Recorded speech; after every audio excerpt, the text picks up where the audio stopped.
Hello, my name is Barbara McLennan, and I will be talking about public policy through a geospatial prism. Focusing on spatializing food policy with me are Frank Lafon and Dr. Bill Harrison. The future of food must include related waste. This means needing a better understanding of waste overall. Waste is an iceberg, seemingly simple on the surface, hiding a vastly complex system. We often depend on the same source of data for waste data. We have a lot of data and charts that depict waste, so we feel like we understand the scope of the problem. We often treat waste as homogeneous. So then, do we really know waste? We undercount waste. We know we do. Furthermore, we grossly underestimate the degree to which we undercount waste. The big picture that we look at in charts and graphs ignores the personal picture. But why? It's too hard.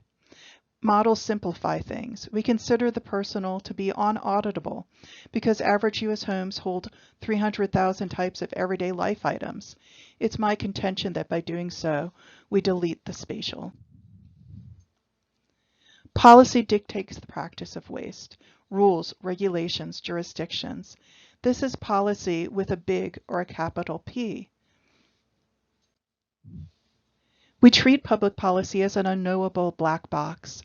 We then have two seemingly unknowable systems codependent on and interacting, including small p, made up of language, symbolism, intention, history, decisions, and even non-decisions. We have spatial interpretation as a significant challenge. Varying definitions, understandings, terminology. Spatial designations are often not in a usable format, instead lying buried as textual descriptions. The spatial dimension, impinging on many disciplines, is multifaceted, offset, concurrent, incorporating various spatial extents and scales.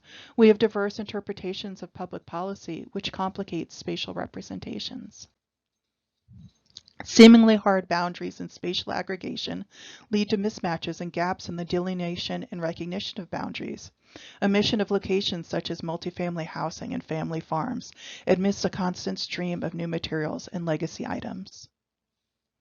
Policy can oversimplify the process, thereby masking the small p of policy, people, and practices. We've even built these into public good, heightened public awareness and volunteers into our public policy and practices. This is a spatial anomaly of a Walmart, the only Saturday recycling, transboundary, temporal. Waste scale is not hierarchical, but often treated that way. Jumping scale is common, revealing overlapping jurisdictions and boundaries. Federal facilities follow federal laws and practices. Football tailgates are the biggest city on one day. There is a need for a comprehensive framework to address spatiality. This work makes clear that it will be intensive and demands resources to achieve the undertaking. A GIS-based prismic approach is one effective way for addressing spatiality and addressing geographic shortcomings. Participatory GIS often starts with mind mapping. This mind map reveals that at its most basic, we still only have the same decisions no matter the scale. Bury it, burn it, reuse it, or store it.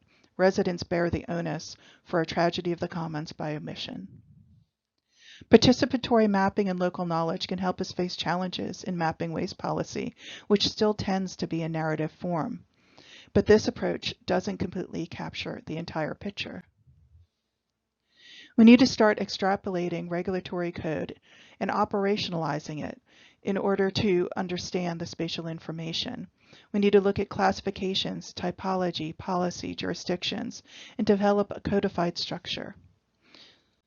There's a sheer complexity to this system, which is an exponential scale. It starts to grow. Remember those 300,000 items per home?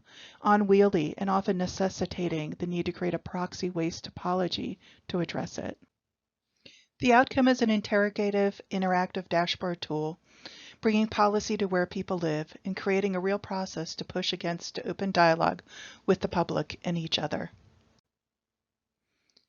The next step is to continue working on it as an applied spatial tool with larger scope and spatial extent to spatialize waste, including food waste related policy, and to explore that area. Thank you for this opportunity.